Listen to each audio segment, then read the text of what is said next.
یہ آخری اشرے میں آدمی جو ہے اللہ کی چوکھٹ پر ہی جا کر بیٹھ جائے، اپنے معمولات کو توڑے۔ اعتکاف کی روح یہ ہے کہ یہ جو ہمارے معمولات ہوتے روٹین، یہ بھی غفلت پیدا کر دیتے ہیں۔ ایک عادت بن گئی صبح اٹھتے یہ کرنا، پھر یہ کرنا، پھر دفتر جانا، پھر آنا، پھر یہ، اس کے اندر پھر وہ آدمی کوئی جاگتا ہی نہیں، ہوش میں آتا ہی نہیں۔ وہ گویا کہ ایک مدہوش سا ہے اور ایک وہ اپنا سائیکل چل رہا ہے۔ اس سائیکل کو توڑو، جیسے 5 دفعہ وہ سائیکل توڑتے ہو نماز کے لیے۔ آؤ یہاں آؤ، آؤ سجدے میں گرے، لوہے جبی تازہ کرے، یاد کرو اللہ کو دوبارہ، اپنا عہد استوار کرو دوبارہ، ایاک نعبد و ایاک نستعین۔ اسی طرح سال میں ذرا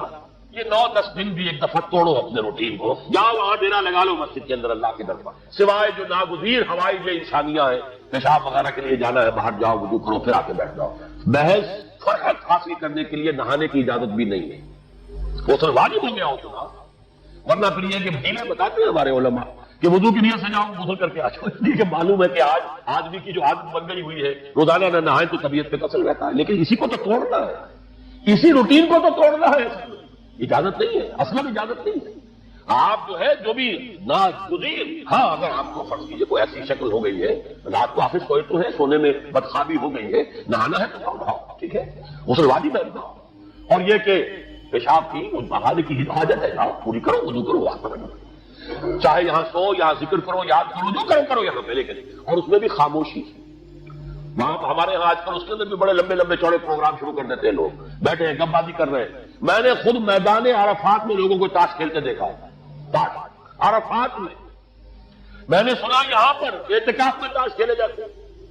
آپ بالکل نوجوان چھوکرے، فضیلت سنی اعتکاف کی، ویسے بھی گھر سے بھاگنے کو وہ جی چاہتا ہی ہے، کچھ دنوں کے لیے نکلے اس گھر سے، مسجد میں آ کے بیٹھ گئے، وہاں پہ گپیں بھی ہو رہی ہیں، لطیفہ بازی بھی ہو رہی ہے، تاش بھی کری جاتی ہے، یہ اعتکاف ہو رہا ہے۔ یہ اتنی ہلکی شے نہیں ہے اعتکاف، یہ تو اس عبادت کا، رمضان میں جو روح بیدار ہوتی ہے یہ اس کا کلائمیکس ہے، بہت بڑی عبادت ہے، لیکن اس میں نو اللہ کے ساتھ رہنا ہے، لوگوں سے نہیں، تنہائی، غور و فکر، یا قرآن پڑھو، ذکر کرو، نوافل پڑھو، یا سوچو بچے، جیسے حدیث میں آتا ہے وَأَن يَكُونَ نُطْقِي ذِكْرًا وَنَظَرِي عِبْرَةً وَسَمْعِي فِكْرًا، میرا دیکھنا ہو تو عبرت کا دیکھنا ہو کہ ہر شے سے میں سبق حاصل، اور میں بات کروں تو اللہ کے ذکر پر مبنی ہو میری بات، اور میں خاموش رہوں، وَسَمْعِي فِكْرًا، اور تفکر و اعتبار جو حضور جا کر غار حرا میں کیا کرتے تھے، وہ اعتکاف تھا حضور کا، مکی دور کا اعتکاف تھا، تنہا بیٹھنا۔ اور یہ روایت مجھے بعد میں معلوم ہوا کہ یہ بنو ہاشم میں یہ روایت تھی، حضور کے دادا بھی جا کر وہاں پر غار حرا میں بیٹھا کرتے، یہ ان کی ایک خاندانی روایت چلی آ رہی ہے، یہ جگہ تھی، اور وہ جگہ ایسی ہے عجیب سی، اب تو خیر بڑی بڑی عمارتیں ہائی ہو گئی ہیں۔ میں نے جب پہلا حج کیا تھا 62 میں، تو میں نے اس وقت جا کر دیکھا تھا واقعتاً سیدھا کعبہ نظر آتا ہے وہاں سے، اور کچھ درمیان میں جیسے اس کو سلٹ لیمپ کہتے ہیں، اور وہ غار ہے ہی ایسی کہ سامنے ایک دراڑ سی بس کھلی ہوئی ہے، یہ اس کے اندر سے وہاں بیٹھ جائیے سیدھی نگاہ خانہ کعبہ پر جاتی ہے، تو کعبے کا مراقبہ بھی کیا جا سکتا تھا وہاں بیٹھ کر، دیکھنا کعبے کو دیکھنا عبادت ہے، اور پھر اس یکسوئی کے ساتھ کوئی کعبے میں ہے تو نہ معلوم کیا کچھ اور ہو رہا ہے، لیکن یہ کہ وہاں تو آپ بیٹھے، وہ اعتکاف، یہی اعتکاف حضرت موسیٰ نے کیا تھا 40 دن کا، تب تورات ملی تھی،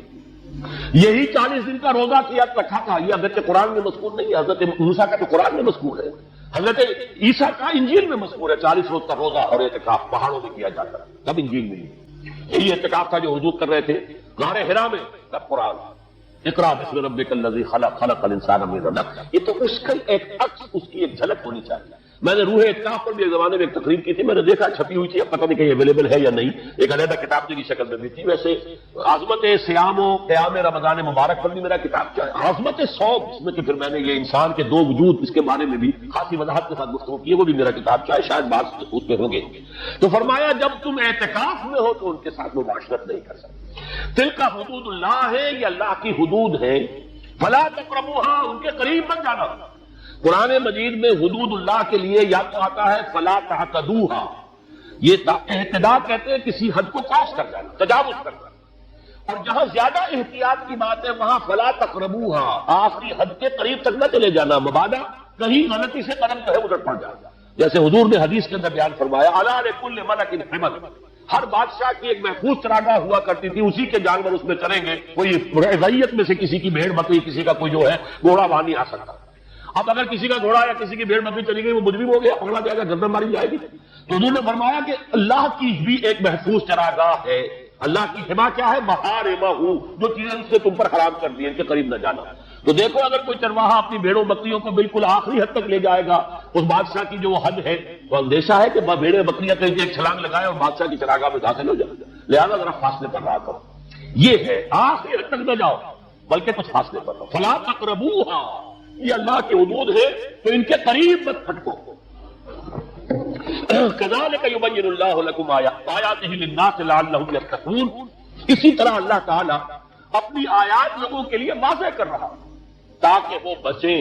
تقویٰ کی روش اختیار کریں، حدود الہی کا احترام کریں. اس میں کہیں تجاوز تو دور رہا، اس کے قریب بھی رہا.